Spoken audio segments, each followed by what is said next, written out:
Good evening everyone. এইটো মোৰ brake time হয় ডিউটিৰ, সেইকাৰণে মই ৰুমাল এখন কৰিব লৈছোঁ যিহেতুকে মোৰ ঘৰত সময় নহয়। আৰু ৰুমালখন মই ফেব্ৰিকেই কৰিছোঁ। ইয়াত কম টাইম খৰচ হয় আৰু সোনকালে হোৱা নিচিনা লাগে। শুকাওঁতে খালি অকণমান টাইম লাগে আৰু।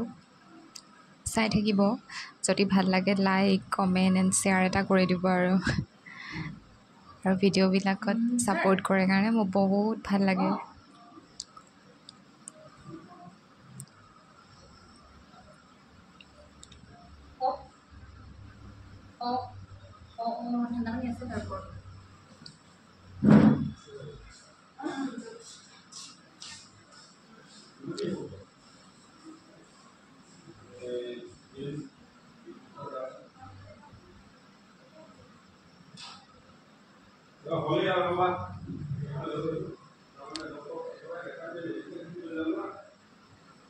Thank you.